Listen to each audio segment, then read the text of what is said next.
যুগান্তর ক্ষমতায় থাকবেন মনে হচ্ছে। এত উপদেষ্টার দরকার নেই, ভোটার তালিকা প্রণয়ন করুন, নির্বাচন দিন। আর আজকে 3 মাস হয়েছে, 90 দিন হয়ে গিয়েছে। বাংলাদেশের দেশনায়ক তারেক রহমান এখনো কেন বাংলাদেশে আসেনি? আমরা জানতে চাই, তারেক রহমানের নামে মিথ্যা মামলা কেন এখনো প্রত্যাহার হয়নি? দেশের জনগণ আমরা জানতে চাই। এই ডক্টর মোহাম্মদ ইউনূস, যিনি এদেশের গণমানুষের কাঙ্ক্ষিত বিপ্লবের ফসল হিসাবে তিনি আজকে ক্ষমতা গ্রহণ করেছেন, তাকে বলতে চাই, ছাত্র জনতার রক্তের পথে আপনি ক্ষমতায় এসেছেন। ক্ষমতায় আসার পরে আপনি আপনার বন্ধু বান্ধবী, ক্লাস ফ্রেন্ড, আপনার এনজিও কর্মকর্তাদেরকে যেভাবে আপনারা পুনর্বাসন করেছেন, তাতে এটাকে বলা যায় এটা একটা এনজিও গ্রামে পরিণত হয়েছে। আজকে আমরা দেখেছি, আজকে সেই 26 জন উপদেষ্টার মধ্য দিয়ে 13 জনের বাড়ি হচ্ছে চট্টগ্রামে। আজকে এটাকে চট্টগ্রাম সমিতিও বললে অত্যুক্তি হবে না। আজকে এখন পর্যন্ত 3 মাসে আপনাদের সফলতা আমাদের চোখে পড়ে না। আমরা শুনেছি আওয়ামী লীগের প্রেসিডিয়াম সদস্য মতিয়া চৌধুরীর কাছ থেকে তিনি বলেছিলেন, শেখ মুজিবের চামড়া দিয়ে ডুগডুগি বাজাবো, হাড় দিয়ে তারপর ডুগডুগি আমরা বাজাবো। আমরা শুনেছিলাম জাসদের নেতাদের মুখে তারা এই জাতির পিতাকে তারা জুতার পিতা বলেছিল। আমরা ইতিহাসের থেকে আমরা শিক্ষা নিয়েছি। আপনারা জানেন যে ইতিহাস বলে বাংলাদেশের স্বাধীন বাংলাদেশের সর্বপ্রথম গুম হয়েছিল কমরেড সিরাজ সিকদার। তাকে গুম করার পরে জাতীয় সংসদে শেখ মুজিব বলেছিলেন, কোথায় সিরাজ সিকদার?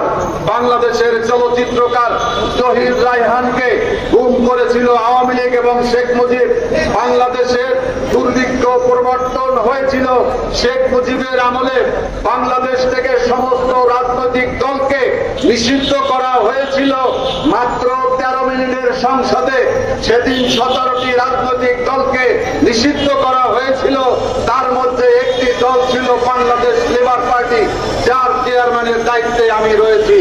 আজকে আওয়ামী লীগের ইতিহাস হচ্ছে ঘৃণিত ইতিহাস। আওয়ামী লীগ হচ্ছে একটি কলঙ্কিত নাম।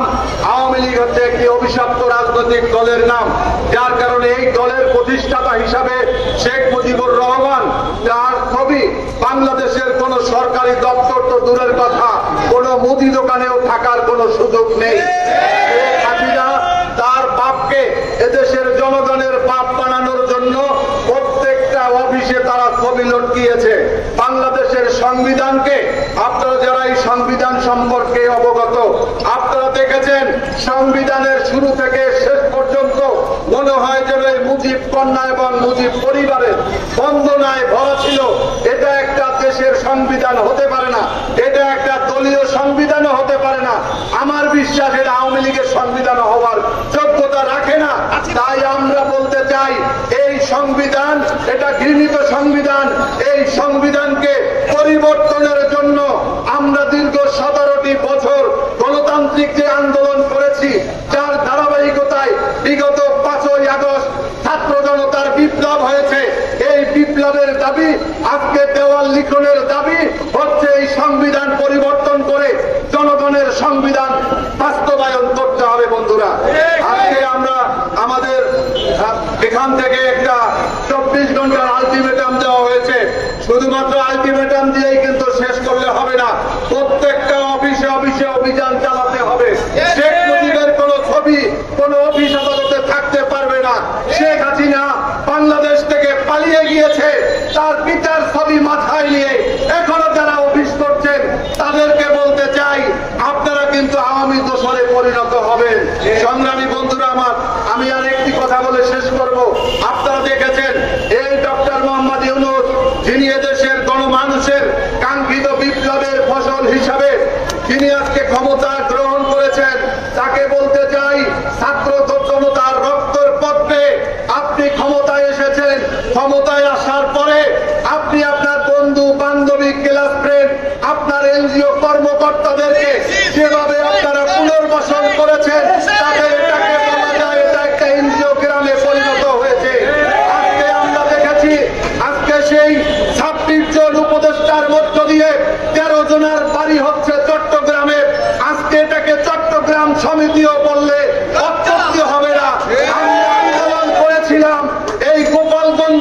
সমস্ত পুলিশ কর্মকর্তার বাড়ি গোপালগঞ্জ, সমস্ত কর্মকর্তা আমলাদের বাড়ি গোপালগঞ্জ।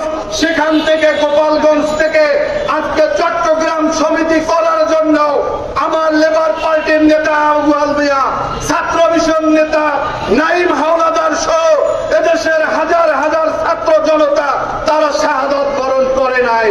আজকে এখন পর্যন্ত 3 মাসে আপনাদের সফলতা আমাদের চোখে পড়ে না। তবে একটা সফলতার জন্য আপনাদেরকে ধন্যবাদ না দিলে অকৃতজ্ঞ হয়ে থাকবো। এই জঙ্গিবাদী ছাত্রলীগকে নিষিদ্ধ করেছেন, এই জন্য অবশ্যই আপনাদেরকে অভিনন্দন জানাই। আপনারা কয়েকটি কমিশন তৈরি করেছেন, এই কমিশন তৈরি করার জন্য আপনাদেরকে অভিনন্দন জানাই। কিন্তু এই যে আলী ইমাম মজুমদারের মতো একটা পাথরের বাচ্চাকে শেখ হাসিনার সেই দোসর, সেই 11-এর প্রেতাত্মা, তাকে প্রধান উপদেষ্টার কার্যালয়ে বসিয়ে প্রত্যেকটা দপ্তরে দপ্তরে আওয়ামী লীগের যেভাবে পুনর্বাসন করা হচ্ছে আমরা দেখলাম। এই ফারুকীকে উপদেষ্টা করা হয়েছে। ফারুকী তিনি আল্লামা শফিকে তেতুল হুজুর আখ্যায়িত করেছেন। তিনি বাংলাদেশে তার অবদানকে আমরা জানি না। তিনি তার স্ত্রী শেখ মুজিবের স্ত্রীর চরিত্রে অভিনয় করেছেন। কতটা আওয়ামী লীগের দোসর হলে এই জায়গায় চান্স পাওয়া যায়।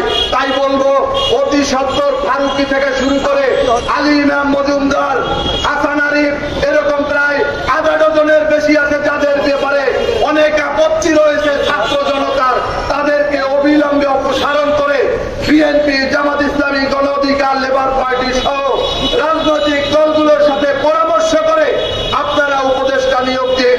আপনারা তো অন্তর্বর্তীকালীন সরকার, আপনারা যা শুরু করেছেন তাতে মনে হয় যেন আপনারা যুগ যুগান্তর ক্ষমতায় থাকবেন মনে হচ্ছে। এত উপদেষ্টার দরকার নেই। ভোটার তালিকা প্রণয়ন করুন, নির্বাচন দিন। আর আজকে 3 মাস হয়েছে, 90 দিন হয়ে গিয়েছে। বাংলাদেশের দেশনায়ক তারেক রহমান এখনো কেন বাংলাদেশে আসেনি আমরা জানতে চাই।